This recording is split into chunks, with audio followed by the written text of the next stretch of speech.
সাত শ্রেণীর মানুষ আরশে ছায়ার নিচে যাবেন, ওখান থেকে হিসাবের কাঠগড়ায় নয়, রাসূল বলবে এখান থেকে বিনা হিসাবে তোমরা জান্নাতে যাবা। ওমিক্রনের জন্য বন্ধ করতে হয় সিনেমা হল বন্ধ করে দাও, যদি বাংলাদেশে বন্ধ করতে হয় গানের কনসার্টগুলো বন্ধ করে দাও, গায়ে হলুদের নামে রাতের 3টা বাজে যে অশ্লীল কাজগুলো হয় কাজগুলো বন্ধ করে দাও, আর কোরআনের মাহফিলগুলো উন্মুক্ত করে দাও। শান্তি দিবেন কে? এই জন্য কোরআনের জন্য রক্ত যদি পড়ে সৌভাগ্যটা কার? কে দেন? আল্লাহ দেন। ইচ্ছা করলেও কোরআনের জন্য 1 ফোঁটা রক্ত দেওয়া যায় না, ঠিক কিনা? কোনদিন কোরআনটাকে বিদ্ধ করা যাবে না, যত দিন যাবে কোরআন যৌবনকাল বাড়তে থাকবে, ঠিক কিনা?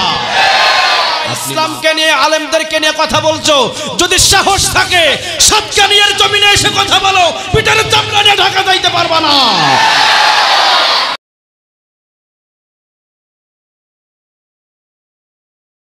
আপনারা সবাই কেমন আছেন? আলহামদুলিল্লাহ, আমিও ভালো আছি, সুস্থ আছি। আমাদের সবাইকে ভালো রাখেন কে? সবাইরে সুস্থ রাখেন কে? সব ক্ষমতার মালিক কে? বিশ্বাস হয় আপনাদের? হ্যাঁ, সব ক্ষমতার মালিক কে? এই মান নিয়ে যেন আমরা দুনিয়া থেকে বিদায় নিতে পারি। আল্লাহ তুমি কবুল করো। আমরা যারা এসেছি এখানে, আল্লাহ সুবহানাহু ওয়া তাআলা দয়া মায়া ছাড়া আসা সম্ভব ছিল না, এই জন্য সে রব্বে কারীমের প্রতি শুকরিয়া আদায় করি। পড়ি আলহামদুলিল্লাহ, পড়ি রব্বানা লাকাল হামদ হামদান কাসীরান তাইয়িবান মুবারাকান ফি। প্রশংসাগুলো করলাম কার? সবখানে প্রশংসা করব কার? খাওয়ার সময় কার? ঘুমানোর সময় কার? ঘুম থেকে জাগার সময় কার? সব কাজে প্রশংসা হবে কার? প্রশংসাকারী গোলামদেরকে ভালোবাসেন কে? আমরা প্রশংসাকারী গোলাম হতে চাই, ঠিক কিনা? অনেক মানুষ অনেক শান্তিতে থাকে, কিন্তু আল্লাহ সুবহানাহু ওয়া তাআলার শুকরিয়া আদায় করার মতো তার কাছে কোনো সময় নাই। না এরকম কথা কন না কেন? অসংখ্য খুঁজে পাবেন। আল্লাহ বলছেন বান্দা যা খাবার খাইলি এগুলো খাবার পৃথিবীর কেউ খাওয়াই নাই, খাওয়ালেন কে? 10 রকম 20 রকম 30 রকমের আইটেম দিয়ে যে খাবার খাইলেন, কে খাওয়ালেন? কথা কন না কেন? আল্লাহ বলেন শুধু এতটুকু পড় আলহামদুলিল্লাহ, এতটুকু পড়লে আমি আল্লাহ মাফ করে দিব। আমাদেরকে বেশি ভালোবাসেন কে? আমরা একবার যদি আল্লাহ বলে ডাক দিই, আল্লাহ কয়বার সাড়া দেন?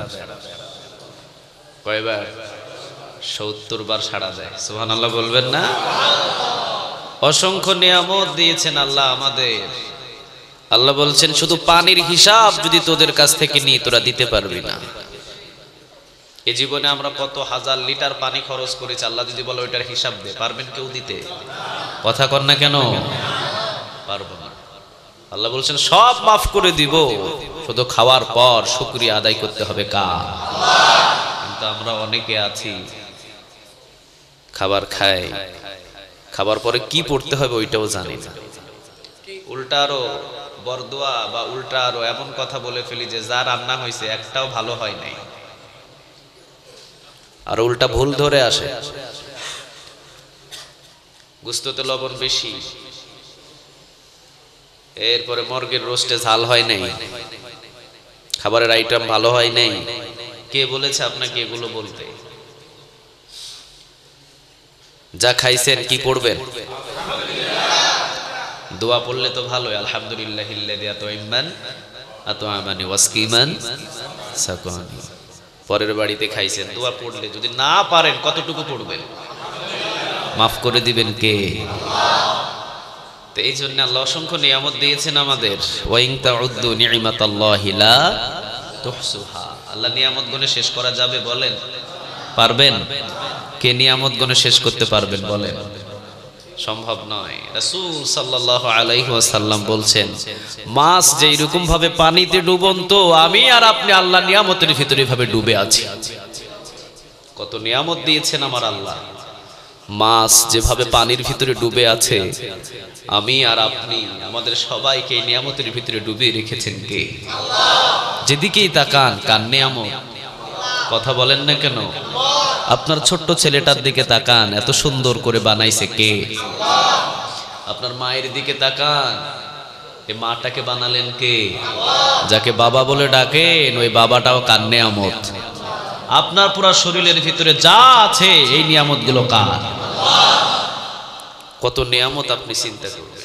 কুল্লাউ কানাল বাহরু মিদাদান লিকালিমাতি রাব্বি লানাফিদাল বাহরু ক্বাবলা আন তানফাদা কালিমাতু রাব্বি ওয়ালাউ জিনা বিমিথলিহি মাদাদা। পৃথিবীর সব গাছগুলোরে আপনারা কলম বানান, আর পৃথিবীর সমস্ত সাগরের পানিগুলোকে কালি বানান।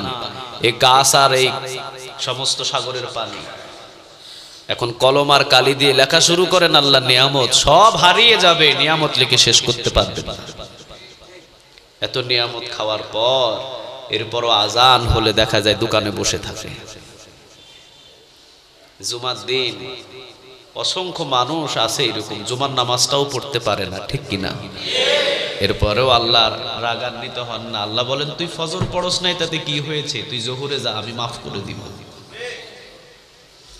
জোহরেও যাইতে পারেন নাই, আল্লাহ বলছেন আসরে যা, আমি আল্লাহ তোকে মাফ করে দিব। আসরেও যাইতে পারেন নাই, আল্লাহ বলেন মাগরিবে যা, আমি মাফ করে দিব।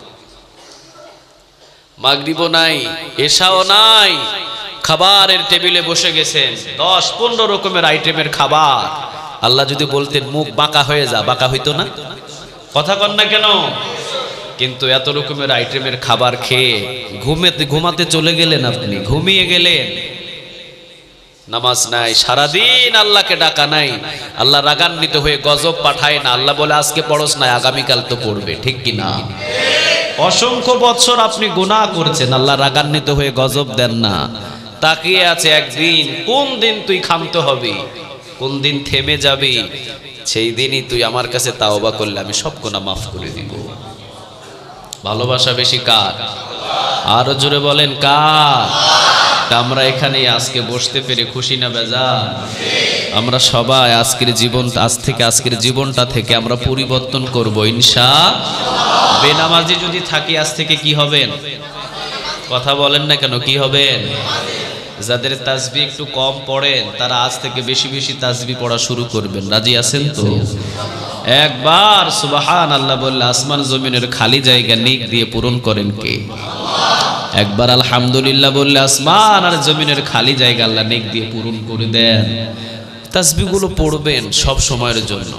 আজকে যতগুলো ভুল ভ্রান্তি আমরা করে ফেলেছি, এই মসজিদের ভিতরে বসে আলোচনার পরে আমরা তাওবা করার পরে এখান থেকে বিদায় নিব ইনশাআল্লাহ। আমরা যারা বসেছি একটু আদবের সাথে বসি, কেননা এই জায়গাটা হলো মসজিদ। ঘরটা কার? সবাই বলেন না, ঘরটা কার? আল্লাহর ঘরে আমরা বসেছি, অসংখ্য নিয়ামতের একটা জায়গা।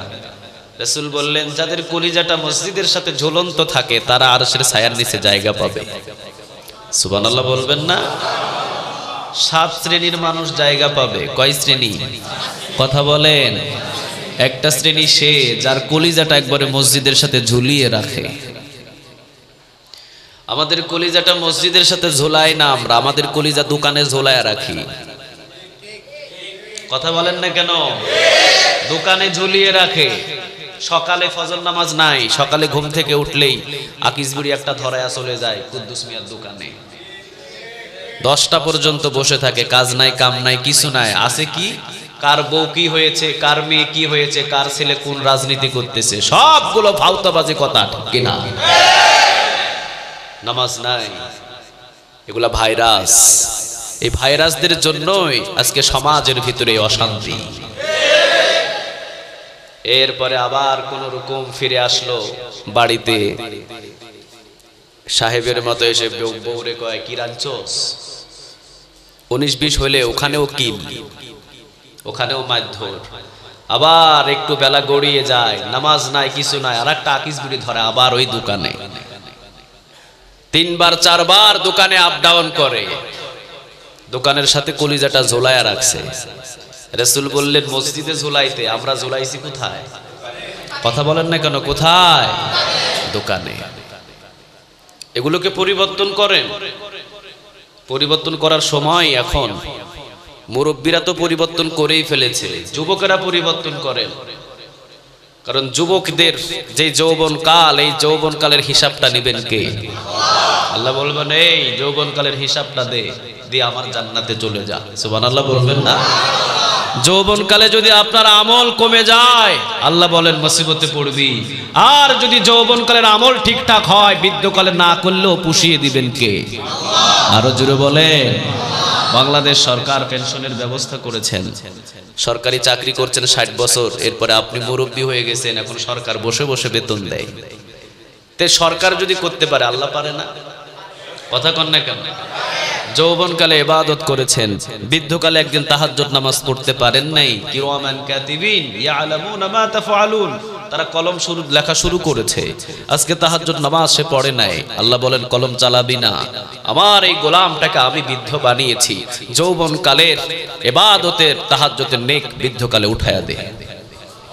সুবহানাল্লাহ বললেন না? পেনশনের ব্যবস্থা করছেন কে? যৌবনকালের ইবাদত করলে বৃদ্ধকালে যৌবনকালের ইবাদতটাই আল্লাহ দিয়ে দিবা। আলহামদুলিল্লাহ বলেন। এই জন্যে আমরা সবাই একটু পরিবর্তন হতে চাই। আমাদের কলিজাটা ঝুলন্ত প্রয়োজন এই মসজিদগুলোতে। যেই দিন কিয়ামতের ময়দানে আরশের ছায়া ছাড়া কোনো ছায়া থাকবে। সূর্যটা কয় হাত উপরে? অর্ধ হাত। কয়েকটা বর্ণনা, একটা মাছির এই মেসের কাঠি পরিমাণ এতটুকু উপরে সূর্য আল্লাহ নিয়ে আসবেন। নিচে কি মাটি হবে? জমিন। কিসের জমিন হবে? তামা। বুঝেন কেন তামার জমিন হবে? মাটি গরম হয় আস্তে, লোহা গরম হয় আস্তে, আবার ছটপট ঠান্ডা হয়ে যায়। কিন্তু তামা গরম হয় 1 মিনিটে, ঠান্ডা হতে 10 ঘন্টা লাগে। জানেন এটা? তামা গরম করবেন, 2 মিনিটে গরম হয়ে যাবে তামা, ঠান্ডা হতে 10 ঘন্টা লাগে। এই জন্য তামার জমিন বানাবেন কে? থাকো এবার মগজগুলো গলে গলে টপ টপ টপ টপ করে পড়বে, সবাই আরশের ছায়ার নিচে দৌড় দিবে। সেই দিন স্পেশালি ভাবে ফেরেশতারা রিসিভ করে নিয়ে যাবে যাদের কলিজাটা মসজিদের সাথে ঝুলিয়ে রেখেছিল। আলহামদুলিল্লাহ চলে যাবে তারা। 7 শ্রেণীর মানুষ সেখানে স্থান পাবে। তো সেখানে স্থান পাবে এতটুকু বয়ান করে আমরা শেষ করে দিই, আর সামনে যায় না। তো স্থান পাবে, এরপরে কি হবে? 7 শ্রেণীর মানুষ আরশের ছায়ার নিচে যাবেন। ওখান থেকে হিসাবের কাঠ গড়াই নয়, রাসূল বলবে এখান থেকে বিনা হিসাবে তোমরা জান্নাতে যাবা। কি মনে করলেন কলিজাটা যদি মসজিদে ঝোলায়া দেন, আরশের নিচে জায়গা মানেই বিনা হিসাবে কোথায়? আরো জোরে বলেন কোথায়? রাসূল ওখান থেকে সোজা জান্নাতে নিয়ে যাবেন। রাসূল বলবেন তোমাদের কোনো পেরেশান নাই, কোনো টেনশন নাই, এখান থেকে সোজা যাবা তোমরা জান্নাতে। আলহামদুলিল্লাহ বলেন। সাহাবীদের নিয়ম ছিল একরকম, আমাদের হইছে আরেক রকম। সাহাবীদেরকে যদি কেউ খুঁজতে আসতো, বলতো ভাই আমাদের অমুক ভাই কোথায়? সাহাবী বলতো বাজারে গিয়েছেন। কখন আসবেন? এই মাত্র চলে আসবে। আর কোন রকম যদি আমরা দোকানে যাই, বাজারে যাই, আমাদের বাড়িতে যদি পাশের ভাই খোঁজ নিতে আসে, যদি বলে আমাদের গফুর ভাই কই, আমাদের ঘর থেকে বলে বাজারে গেছে, কখন আইবো জানি না, রাতের 3টাও বাজতে পারে, ঠিক কিনা? আর সাহাবীরা যখন মসজিদে যান, তখন সাহাবীদের ঘরে যদি কেউ খুঁজতে আসে, যদি বলে আমাদের অমুক সাহাবীটা কই, অমুক ভাই কই, সাহাবীদের ঘর থেকে আওয়াজ আসতো মসজিদে গিয়েছে, কখন আসবে জানি না। সুবহানাল্লাহ বলবেন না? আর আমরা যখন মসজিদে আসি, যখন আব্দুল গফুর মিয়া অথবা আব্দুল কুদ্দুস মিয়ার বাড়িতে যখন খোঁজ খবর নিতে যাই, কই অমুক ভাই কই, আজকে জুমার দিন মসজিদে গেছে আমাদের হে মিয়া, কখন আসবো? কই হে মিয়া তো যায় সবার পরে, বাইর হয় সবার আগে। আসে সবার আর বাইর হয়, আমাকে হে মিয়াই তো সবার আগে, দেখি গেট দিয়ে বাইর হয় ঠং ঠং করে আমাদের ঘরে আইয়ে। সব হয়েছে উল্টা পাল্টা। পরিবর্তন করুন। মসজিদে আসবেন সবার আগে, বাহির হবেন সবার পরে, পিছনের গুনাহ আল্লাহ মাফ করে দিবে। রাসূল বললেন আগে সবার আসো, আর বাহির হবা সবার আগে না পরে? কথা বলেন না কেন? পবিত্র জায়গায় আমরা বসেছি, এই জন্য একটু কথা বলে দিলাম, আদবের যেন খেলাফ না হয়।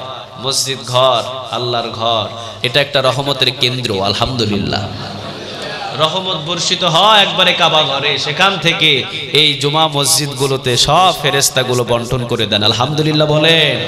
যারাই বেশি যাওয়া আসা করে জুমা মসজিদগুলোতে তাদের ঘরে রহমত বেশি না কম? কথা কন না কেন? ইমাম খতিব সাহেবদের ঘরগুলো যে যাচাই করে দেখেন, 5,000 টাকা বেতন, শান্তিতে ভরা। আর আপনার মসজিদে আসা যাওয়া নাই, এই জন্য 50 লাখ ইনকাম কিন্তু অশান্তি নাই। এরকম জ্বলন্ত প্রমাণ, এগুলো জ্বলন্ত প্রমাণ। তা আমাদের সম্পর্ক মসজিদের সাথে বেশি করব, রাজি আছেন তো? আজ থেকে আমরা তাওবা করব, যারা মসজিদে আসতে চান না প্রতিদিন অন্তত যে কয় ওয়াক্ত পারেন মসজিদে আসা যাওয়া করবেন। শান্তি দিবেন কে? আরো জোরে বলেন। আমরা কোরআন থেকে আলোচনা শুনবো ইনশাআল্লাহ। এই কোরআনের মাহফিল কত বছর পর্যন্ত? 15তম না? 15 বছর পর্যন্ত চালিয়ে আসছেন। অসংখ্য মানুষ এই 15 বছরের ভিতরে দুনিয়া থেকে বিদায় হয়ে গেছেন। আল্লাহ তাদের কবরগুলো জান্নাতের বাগান বানিয়ে দাও। কোরআনের মাহফিল থাকবে তো শান্তি থাকবে, গানের কনসার্ট হবে তো অশান্তি বাড়বে, ঠিক কিনা? আমরা চাই কোরআনের মাহফিলের পক্ষে সবাই আসুক। বাংলাদেশে যদি করোনা ওমিক্রনের জন্য বন্ধ করতে হয়, সিনেমা হল বন্ধ করে দাও। যদি বাংলাদেশে বন্ধ করতে হয়, গানের কনসার্টগুলো বন্ধ করে দাও। গায়ে হলুদের নামে রাতের 3টা বাজে যে অশ্লীল কাজগুলো হয়, কাজগুলো বন্ধ করে দাও। আর কোরআনের মাহফিলগুলো উন্মুক্ত করে দাও। শান্তি দিবেন কে? আরো জোরে বলেন কে?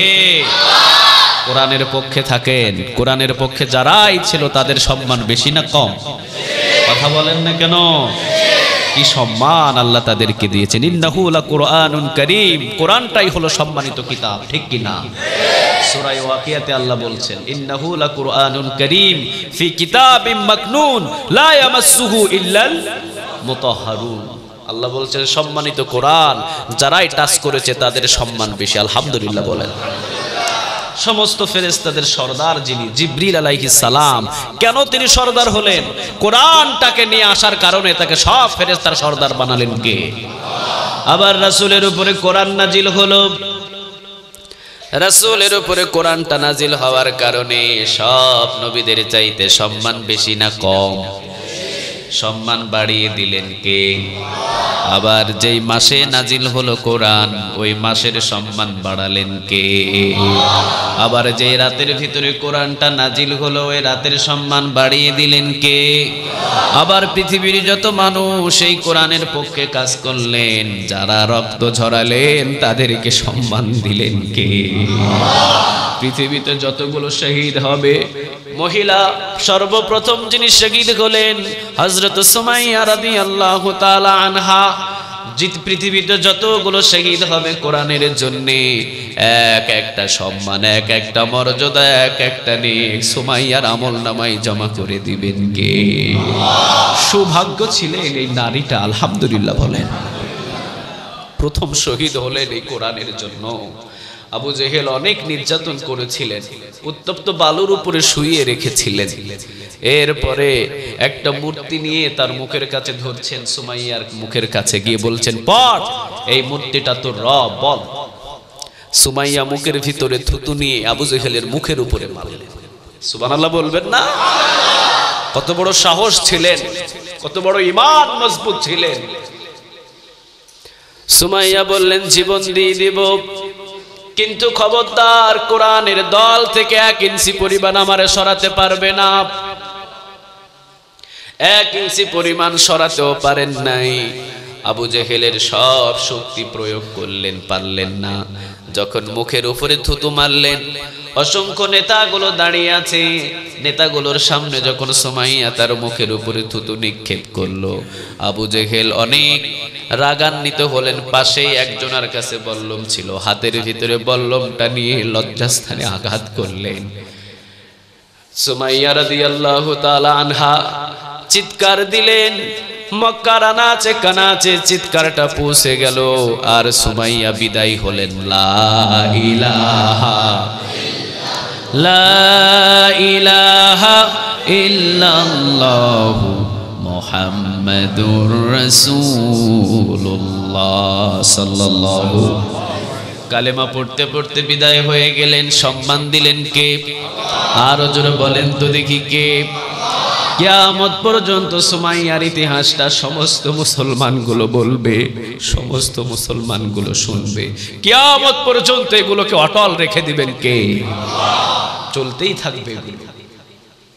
আজকে অসংখ্য জায়গায় সুমাইয়া রাদিয়াল্লাহু তাআলা আনহার ইতিহাস বললে কত মানুষ মুসলমান শিক্ষা নিচ্ছে, কান্না করছেন। এগুলো পিটানোর পর ইমানটাও মজবুত হচ্ছে, ঠিক কিনা? যারা কোরআনের জন্য রক্ত দেন তাদের সম্মান দেন কে? কোরআন থেকে যখনই আপনি মুখ ফিরাবেন তখনই আপনাকে বেইজ্জত করবেন কে? আবু জেহেল এই কোরআনকে বিরুদ্ধে চলে গেলেন, কোরআন থেকে মুখটা সরিয়ে নিলেন। ইন্টারন্যাশনাল টয়লেট তার ঘর এখন, ঠিক না বেঠি? 4 লক্ষ টাকা খরচ করে যায় হাজিগুলো, বাংলাদেশ থেকে যায়। যাওয়ার পরে পুলিশদেরকে জিজ্ঞাসা, আবু জেহেল্লার বাড়ি কই? কেন আবু জেহেল্লার বাড়ি কেন খুঁজতে এসেছেন? আরে জানো না মিয়া, আবু জেহেল্লার বাড়িতে আসতে এই জন্য হাইগা মোতা বরামো আগে। কোথায় আবু জেহেলের বাড়ি? ইন্টারন্যাশনাল টয়লেট আগে থেকেই বানিয়েছেন, এমন কোন হাজি নাই তার ঘরে পায়খানা করে আসে না, ঠিক কিনা? অসম্মান করলেন কে? আরো জোরে বলেন। আর এই কোরআনের জন্য একেবারে কালো একটা গোলাম, নাম হলেন হযরত বেলাল রাদিয়াল্লাহু তাআলা আনহু, কোরআনের জন্য রক্ত ঝরালেন, সম্মান দিলেন কে? সুবহানাল্লাহ বলবেন না? কি বেলাল, কত সম্মান! কোরআনের পক্ষে যারাই কথা বলে জ্বলন্ত প্রমাণ, জেলখানার ভিতরে থাকলেও তাদের সম্মান দিন দিন বাড়ে। আপনি দেখেন জেলখানায় অসংখ্য নির্যাতন কেস, অসংখ্য টানাটানি, পোশাক নাই, খাবার নাই, কিছু নাই। অনেক আলেমগুলো তাহাজ্জুদ নামাজ পড়ে তাদের জন্য দোয়া করে। আর কোরআনের বিরুদ্ধে গেলেন, অল্প কয়েকদিনের ভিতরেই ইন্টারন্যাশনাল টাকলা, এই টাকলা যাওয়ার সাথে সাথে মন্ত্রীগিরি শেষ, বাংলাদেশ থেকে বিচ্ছিন্ন, কানাডা থেকে আবার বাংলাদেশ। নিজের বউ এখন নিজের বিরুদ্ধে, তার বিরুদ্ধে কেস করে, ঠিক কিনা? কি বুঝেন আপনি? কি বুঝেন? কোরআনটা মানতে গিয়ে যদি হাতে হাত কড়াও পড়তে হয় তারপরেও সম্মান দিবেন কে? তাদের জন্য অটোমেটিকই সম্মান চলে আসে কলিজা থেকে, ঠিক কিনা? এই জন্য কোরআনের পক্ষে যারাই কাজ করবে, আল্লাহ নিজেই বললেন ইন্নাহু লাকুরআনুন কারীম, কোরআনটাই হলো সম্মানিত কিতাব। যখনই আপনি কোরআন ধরবেন বুকের ভিতরে পণ করবেন যে কোরআনের পথে আমি অটল থাকব। হাজার মুসিবত আসতে পারে, কিন্তু বলেন তো দেখি আপনার সম্মান বাড়াবেন কে? আল্লাহ আপনার সম্মান বাড়াবে, কোনো টেনশন আর কোনো পেরেশান হওয়ার দরকার নেই। আল্লাহ রাব্বুল আলামিন নিজেই বলছেন ওয়ালা নাবলুওয়ান্নাকুম বিশাইইম মিনাল খাউফ ওয়াল জু' ওয়া নাকসিম মিনাল আমওয়ালি ওয়াল আনফুসি ওয়াত থামারাত ওয়া বাশশিরিস সাবিরিন। আল্লাহ বলছেন বান্দা তোমরা যখনই কোরআনটাকে জান্নাতের সোজা রাস্তা হিসাবে ধরবা, কিতাবুন আনসালনাহু ইলাইকা লিতুখরিজান নাসা মিনাদ দুলুমাতি ইলান নূর, জান্নাতের সোজা রাস্তায় যখন তোমরা উঠে যাইবা তখনই আল্লাহ রাব্বুল আলামিন তোমাদেরকে পরীক্ষা করবেন। আল্লাহ বলেন আমার পরীক্ষায় যারা পাস হবে তাদের জন্য জান্নাত। সুবহানাল্লাহ বলেন। তবে আমার পরীক্ষা দিতে গিয়ে অনেকের জীবন চলে যেতে পারে। জীবন যদি চলে যায় তোমরা চিন্তিত আর পেরেশান হইও না, কারণ জীবনটাই তো আমার দেওয়া, ঠিক না বেঠি? এটা তো আমারই দেওয়া। তোমরা এতটা টেনশন আর পেরেশান হইও না। ইন্নাল্লাহা আশতারা মিনাল মুমিনিনা আনফুসাহুম ওয়া আমওয়ালাহুম বিআন্না লাহুমুল জান্নাহ। বলেন তো কথাটা কার? আল্লাহ বলছেন তোদের জান তো আমার কাছে বিক্রি করেছিলি জান্নাতের বিনিময়, ঠিক না বেঠিক? আল্লাহ বলেছেন তোদের ওই জানটা আমার কিনে নেওয়া, আমি কিনে নিছি তোদের কাছ থেকে, আর আমার কাছ থেকে তোরা জান্নাত কিনছস। আলহামদুলিল্লাহ বলবেন না?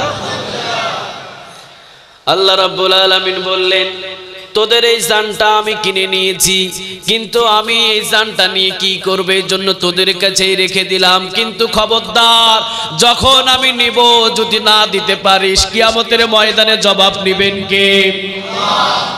আমার কেনা কেন দিলি না? আমি যদি চাই সাথে সাথে দিয়ে দিবি, আর যদি না চাই তাহলে তো আরো ভালো। চাওয়ার সাথে সাথে দিতে হবে, হুকুমটা কার? আরো জোরে বলেন কার? লন্ডনে থাকে, লন্ডনে থাকে, দেশে এসেছে রিক্সা চালক, যে ছোট্টবেলা থেকে ছেলেটাকে রিক্সা চালিয়ে রিক্সা করে নিয়ে স্কুলে গিয়েছে, বৃষ্টির ভিতরে কুলে করে নিয়ে গেছে, ওই ছেলে এখন লন্ডনে চাকরি করে। ও আসছে বাংলাদেশে, আসার পর আব্দুর রহিম মিয়া তাকে খুঁজতেছে। আব্দুর রহিম মিয়া কই? যে আমাকে কুলে করে নিয়ে এই স্কুলে যাওয়া আসা করেছিল। এসে দেখেন আব্দুর রহিম মিয়ার চুল দাড়ি সব পেকে একেবারে বুড়া হয়ে গেছে। ঘরের ভিতরে ঢুকে আব্দুর রহিম মিয়ারে জড়ায়া ধরে বলছে, আব্দুর রহিম মিয়া, আপনি আমারে এত কষ্ট করে আপনি আমাকে স্কুলে নিয়ে যাওয়া আসা করছেন, অনেক বড় আপনি সহযোগিতা করাতে অনেক বড়, আমি এখন ইঞ্জিনিয়ার হয়েছি, এখন আমি লন্ডনে থাকি, আপনার জন্য এই যে হাদিয়াগুলো নিয়ে আসছি, লন্ডন থেকে আতর আনছি, যাই নামাজ এনেছি, এই যে কিছু ডলার টাকা পয়সা নিয়ে আসছি, নেন। আব্দুর রহিম মিয়া বলতেছে, আমি তো এগুলো নিয়ে খুশি হব না। কেন? কি নিয়ে খুশি হবেন? আমার একটা ছেলে আছে, ছেলেটারে লন্ডনে লইয়া যান, আমি খুশি হয়ে যাব। আপত্তি থাকে না এরকম? আপনাকে আমি কুলে করে, এরপরে আপনার বাবা আমার রিক্সা ভাড়া করে দিয়েছিল, কোনোদিন রিক্সায় নিয়ে যেতে পারি নাই, কুলে করে নিয়ে গেছি, আমি নিয়ে গেছি কুলে করে আপনাকে। কিন্তু ওই ঋণ যদি আপনি শোধ করতে চান, আমার ছেলেটাকে আপনি লন্ডনে নিয়ে যান। লন্ডনের ছেলেটা বলছে যে, আব্দুর রহিম মিয়া, লন্ডনে যেতে তো অনেক টাকা লাগে, কমসে কম 15 লক্ষ টাকা, 10 লক্ষ আমি ম্যানেজ করে দিব, কিন্তু 5 লক্ষ তো আপনাকে দিতে হবে। আব্দুর রহিম মিয়া বলছে, আমার তো কোনো কিছু নাই, বাড়ির পাশে একটা ক্ষেতের জমি আছে, এই জমিনটা আপনি লইয়া যান আর আমার ছেলেরে নিয়ে যান। লন্ডনের ছেলেটা বলছে, ঠিক আছে, তাহলে জমিনটা আমারে কাবলা করে লিখিত করে দেন। 5 লক্ষ টাকা দাম অনুযায়ী দিয়ে দিয়েছে তাকে। 10 লক্ষ টাকা চালিয়ে দিলেন, 5 লক্ষ টাকার বিনিময় এই জমিনটা তাকে লিখে দিয়েছে।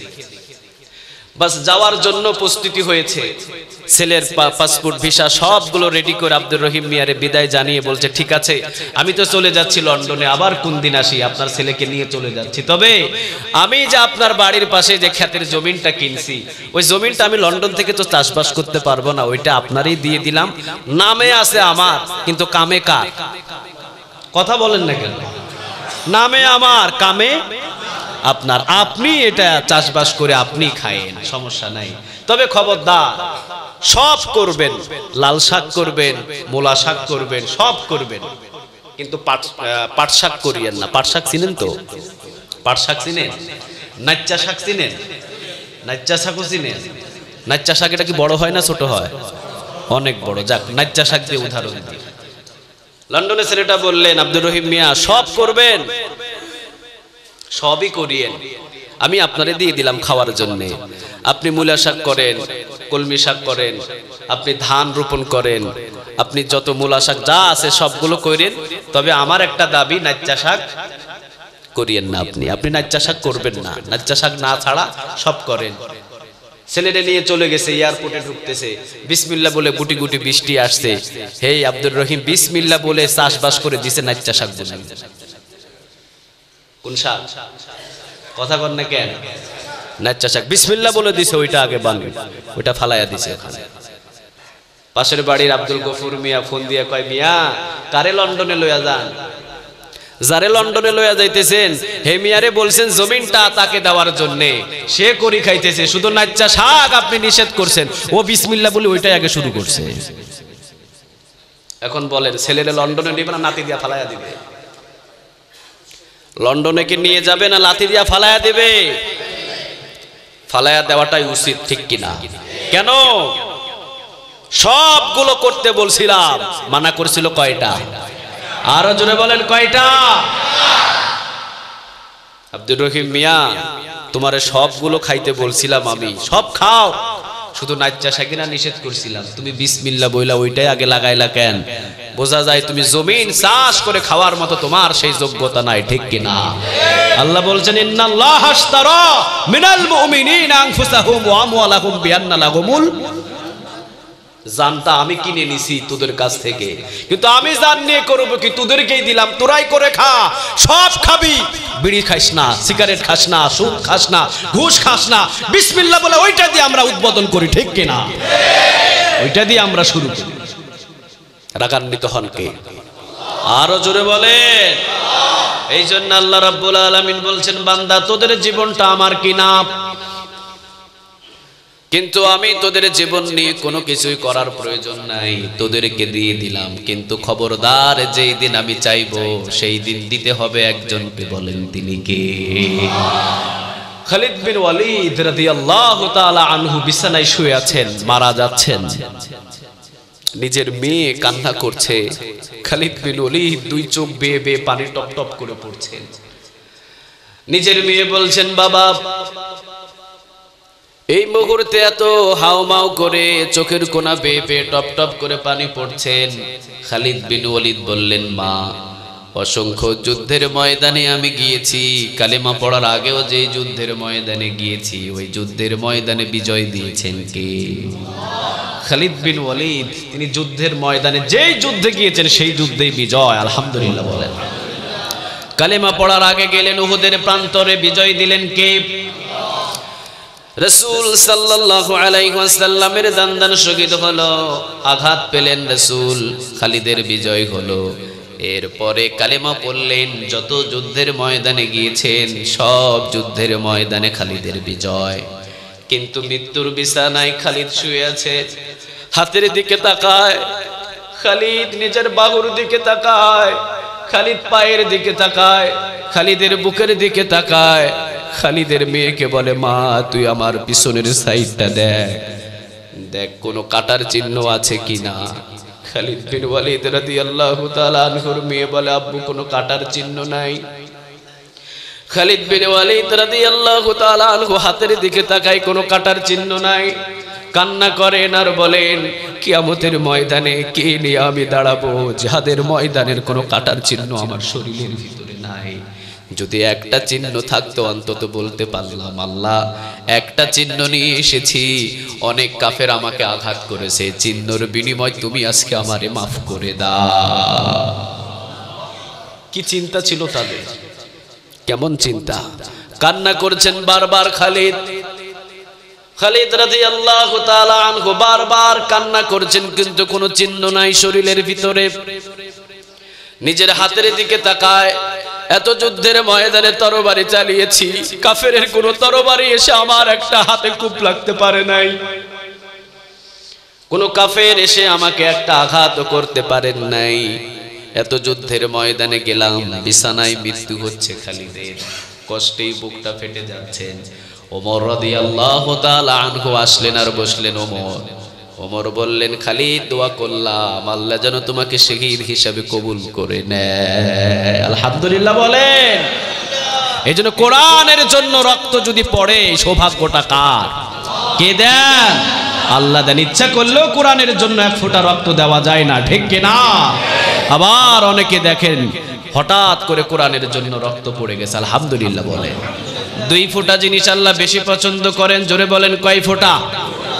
এক হলো চোখের পানির ফোঁটা, জাহান্নামের ভয়ে, আল্লাহর ভয়ে যাদের চোখ থেকে দর দর দর দর করে পানি পড়ে, আল্লাহ বলেন কখনো ওই বান্দা জাহান্নামে যাবে না। আলহামদুলিল্লাহ বলেন। আবার আরেকটা হলো রক্তের ফোঁটা, কোরআনের জন্য যদি, ইসলামের জন্য, নবীর জন্য, আল্লাহর জন্য যদি আপনার শরীর থেকে একটা ফোঁটা রক্ত ঝরে, সম্মান তো পাবেনই পাবেন, জাহান্নাম নয় জান্নাতে ঢোকাবেন কে? আলহামদুলিল্লাহ বলবেন না? কোরআনের সাথে সম্পর্ক যত বেশি হয়, সম্মান তত বেশি বাড়ে, ঠিক কিনা? আর কোরআন থেকে মুখ সরাবেন, আপনাকে বেইজ্জত করবে কে? আরো জোরে বলেন।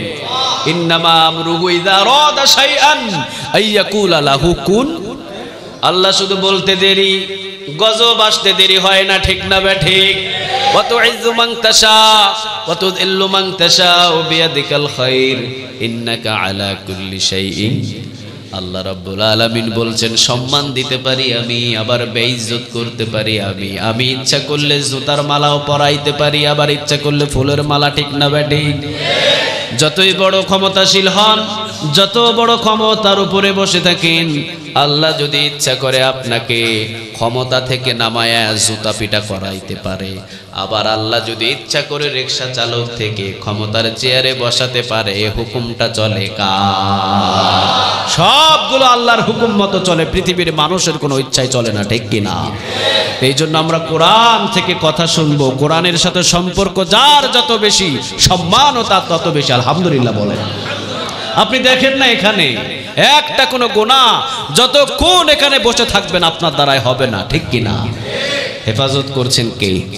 সব রহমতের ফেরেশতাগুলো। এখানে যতগুলো মানুষ আছে এর 1000 গুণ বেশি আছে ফেরেশতা। আলহামদুলিল্লাহ।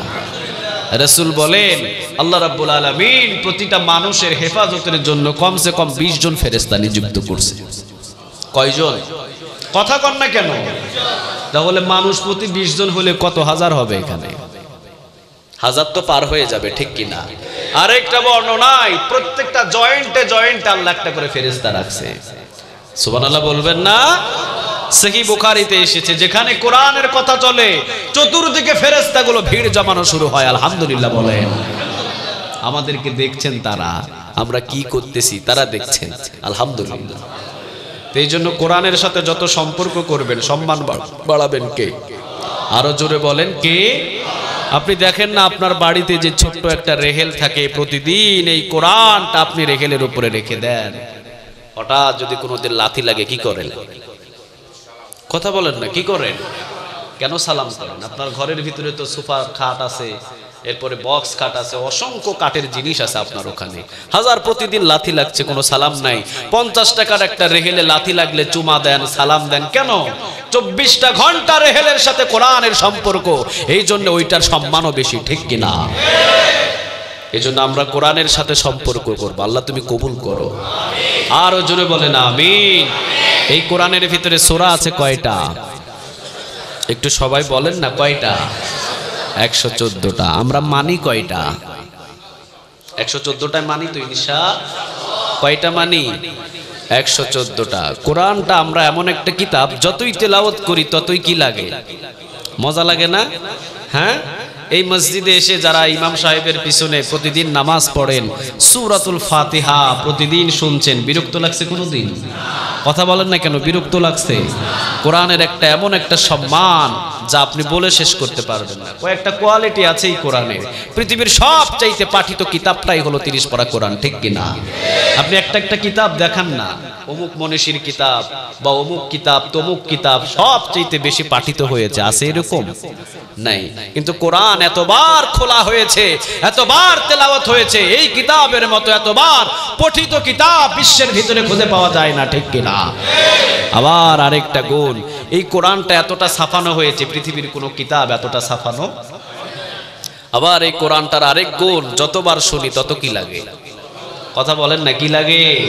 ততই ভালো লাগে, ততই মধু পাওয়া যায়। আলহামদুলিল্লাহ বলেন।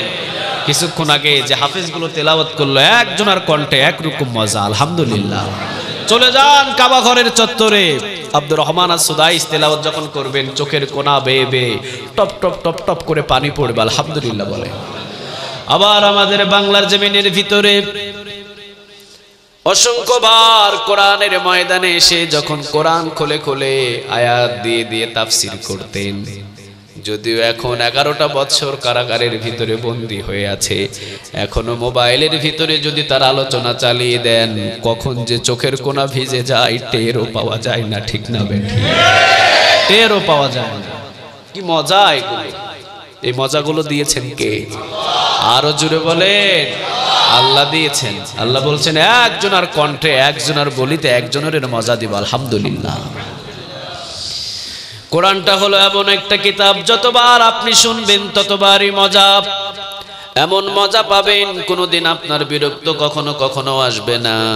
লা সালাতা ইল্লা বিফাতিহাতিল কিতাব, এমন কোন নামাজ নাই যে সূরাতুল ফাতিহা ছাড়া হতে পারে, ঠিক না বেঠিক? সব নামাজে সূরাতুল ফাতিহা লাগে। এখন বলেন তো দেখি, প্রতিদিন একজন নামাজি সূরাতুল ফাতিহা যদি সব নামাজে লাগে, 40 থেকে 42 রাকাত নামাজে সূরাতুল ফাতিহাও পড়তে হয় 40 থেকে 42 বার, ঠিক কিনা? তাহলে একটা গান আপনি যদি 10 বার শুনেন, আর শুনতে ভালো লাগে? কথা বলেন না কেন? ওই যে বাংলাদেশে ভাইরাল কি তো গান হয়েছিল, কি গান? কুমিল্লার একটা ছেলে আসিফ খান মনে হয় গেয়েছিল, ওফিয়া ওফিয়া তুমি কোথায়। গানটা খুব ভাইরাল হয়েছিল, মাঠে ঘাটে খালে বিলে রোডে ঘাটে বাসের ভিতরে বেবি ট্যাক্সির ভিতরে সব জায়গায় বাজতো, এমনকি টয়লেটেও গানটা বাজতো।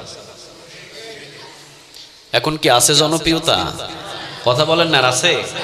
দাফন হয়ে গেল গান, কবর শেষ, কবরটাও হারিয়ে গেছে, এখন আর কেউ শোনেও না, ঠিক কিনা? আরেকটা ভাইরাল হলো কিছুদিন পর, ফেটে যায় ছিঁড়ে যায়, জোড়া দেওয়ার বুদ্ধি নাই। রানিং এমপি না, রানিং কি এমপি সাহেব, সংসদ ভবনের সদস্য গাইলেন মমতাজ, ফেটে যায় ছিঁড়ে যায়, তোরা শুনবি তোদেরও ফেটে ছিঁড়ে যাবে। গানটা খুব জনপ্রিয়তা হলো, এখন কি আছে? কেউ শোনে? বিয়ের অনুষ্ঠান, গায়ে হলুদের অনুষ্ঠান, সব অনুষ্ঠানে গানটা বাজতো, এখন আর নাই, ঠিক কিনা? কয়েকটা বছরের ভিতরে একটা গানের যৌবনকাল বৃদ্ধকাল দাফন হয়ে হারিয়ে যায়। সূরাতুল ফাতিহাটা কি এমন? কথা বলেন এমন? নাজিল হলো ১৫০০ বছর হয়েছে, প্রতিদিন ৪০ থেকে ৪২ বার প্রতিটা নামাজি শুনছে সূরাতুল ফাতিহা, এরপরেও বিরক্ত লাগে না, বরং সূরাতুল ফাতিহার যৌবন দিন দিন বাড়ে। কে বাড়ান? আরো জোরে বলেন, কে বাড়ান? কোরআন এমন কিতাব, কোনদিন কোরআনটাকে বিদ্ধ করা যাবে না, যত দিন যাবে কোরআন যৌবনকাল বাড়তে থাকবে, ঠিক কিনা? আপনি মাহফিল বন্ধ করে কোরআনটারে দমানো যাবে? কথা বলেন না কেন? আপনি ফু দিয়ে নিভাবেন, এই দিকে নিভাবেন, ওই দিকে 10টা জেলে উঠবে, ঠিক কিনা? ইউরিদুনা লিউতফিউ নূরাল্লাহি বিআফওয়াহিহিম ওয়াল্লাহু মুতিম্মু নূরিহি ওয়ালাউ কারিহাল। কথা কন না কেন? কাফেরেরা চায় ফু দিয়ে কোরআনের আলো নিভাতে, আর আল্লাহ বলেন আমি চাই দিনের পর দিন কোরআনের আলো ফোকাস করতে, ঠিক কিনা? কে পারবেন? আরো জোরে বলেন, কে পারবেন? আল্লাহ বললেন তারা চায় ফু দিয়ে কোরআনের আলো নিভানোর জন্য, আর আমি আল্লাহ চাই দিনের পর দিন কোরআনের আলোটারে প্রচার করার জন্য। তারা ফু দিয়ে নিভাতে চায়, আর কোরআনের আলোটারে প্রকাশ করতে চান কে? আপনি টেকনাফে বন্ধ করবেন, তেতুলিয়াতে চালু হয়ে যাবে, ঠিক কিনা? মনের ভিতরে অনেক চিন্তা, অনেক ভাবনা নিয়ে কোরআনের কথা, কোরআনের বিরুদ্ধতা সব করা শুরু করলো। প্রথম নাম্বার শুরু হলো, যাও মক্তবে বাচ্চাদেরকে পাঠানো এটা বন্ধ করে দাও, ব্রাক কিছু আছে স্কুলগুলো খুলে দাও, যাতে বাচ্চাগুলো মক্তবে না যেতে পারে, কোরআন না শিক্ষা করতে পারে। যখনই শুরু করেছে, এইদিকে মাদ্রাসা, নুরানি মাদ্রাসা বলেন, হাফিজি মাদ্রাসা বলেন, দিনের পর দিন বাড়া শুরু হয়েছে, আলহামদুলিল্লাহ বলেন। আপনি জানেন আজ থেকে 5 বছর আগে 1.5 থেকে 2 লক্ষ ছিল মাদ্রাসা, এখন 3.5 লক্ষ হয়েছে। মসজিদে তালা, অমুক মসজিদ ভেঙে ফেলা হলো, অমুক মসজিদে তালা লাগানো হলো, অমুক মসজিদে নামাজ নিষিদ্ধ করা হলো। পারেন নাই 3 লক্ষ মাদ্রাসা, 3.5 লক্ষ মসজিদ ছিল বাংলাদেশে, এখন 2022 থেকে 23-এর মাঝামাঝিতে 5.5 লক্ষ মসজিদ। সুবহানাল্লাহ বলবেন না? বাড়াইছেন কে? আরো জোরে বলেন। আজ থেকে 10 বছর আগে কোরআনের মাহফিল ছিল 50%, এখন 100% হয়েছে বাংলাদেশে কোরআনের মাহফিল, ঠিক কিনা? আপনি সাতখানিয়াতেই খবর নিয়ে দেখেন, প্রতিদিন কোরআনের মাহফিল বাড়ছে না কমছে? বাড়াইছেন কে? আরো জোরে বলেন। তারা চাইলো কোরআনের মাহফিল 144 ধারা জারি করে বন্ধ করো, বন্ধ হয়েছে না বাড়ছে? কে বাড়িয়েছেন? আরো জোরে বলেন। তারা মনে করলো যে এইভাবে হবে না, এখন ধরে ধরে গ্রেফতার করো, গ্রেফতারও হলো, ফাঁসিও দিল, এরপরেও কোরআনের দাওয়াত কেউ বন্ধ করতে পারে না, কিয়ামত পর্যন্ত পারবে না, ঠিক কিনা? যারা আসবে তাদেরকে দুনিয়া থেকে শেষ করবে কে? আরো জোরে বলেন কে? এই কোরআনের বিরুদ্ধে অনেকেই কথা বলছেন, ইসলামের বিরুদ্ধে অনেকেই কথা বলছেন, আবার আমার রাসূলের চরিত্র নিয়ে অনেকেই টানাহিঁচড়া করছেন। আমরা বলি যে ওই নাস্তিকগুলো কথাগুলো বলেন, কথাগুলো প্রকাশ্যে এসে বলেন দেখি। কথাগুলো তো আপনারা বলেন, তসলিমা নাসরিন বলল, পালিয়ে গেল, নতুন কোন তসলিমা নাসরিন বাংলাদেশে এখন জন্ম নিলে পালানোরও সুযোগ পাবে না, ঠিক কিনা? একটা যুবক 5 ওয়াক্ত নামাজ যদিও না পড়ে, মুখে দাড়ি যদি না রাখে, পাঞ্জাবি টুপি যদিও না পরে, আমার রাসূলকে নিয়ে বাজে মন্তব্য করলো ওই যুবকটাও তাকে ছাড়বে না, ঠিক কিনা? রাসূলের ভালোবাসা আমাদের কলিজায় বেশি না কম? আরো জোরে বলেন, বেশি না কম?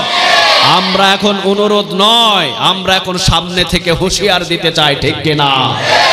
এখন সামনে থেকে আমরা হুঁশিয়ার দিতে চাই, তোমরা সামনের ভিতরে যতগুলো কোরআনের বিরোধিতা কথা বলছো, সম্পূর্ণ টকশোর ভিতরে, সম্পূর্ণ টিভি চ্যানেলের ভিতরে যা মনে চায় তা ইসলামকে নিয়ে, আলেমদেরকে নিয়ে কথা বলছো, যদি সাহস থাকে সাতকানিয়ার জমিনে এসে কথা বলো, পিটার চামড়া নিয়ে ঢাকা যাইতে পারবা না। এটাই হলো কোরআনের মুজিজা, ঠিক কিনা? না, মসজিদের ভিতরে থাক, স্লোগান টোগান দেওয়ার দরকার নাই। আল্লাহ সুবহানাহু ওয়া তাআলা আমাদের সবাইকে কবুল করুন, আরো জোরে বলেন আমিন। বোঝা যায় গামছা দিয়ে বেঁধে কোরআনের দাওয়াত বন্ধ করা যাবে? কথা বলেন, যাবে? কোরআনের সাথে সম্পর্ক হলেই আমাদের সম্মান বাড়ে, ঠিক কিনা? কোরআন থেকে আমরা কথা শুনবো। কোরআনের ভিতরে সূরা আছে কয়টা? কোরআনের 114টা যারা সূরা মানে তারাই মুমিন, ঠিক কিনা? আর যারা মানে না তারা কি মুমিন? কথা কন না কেন? মুমিন।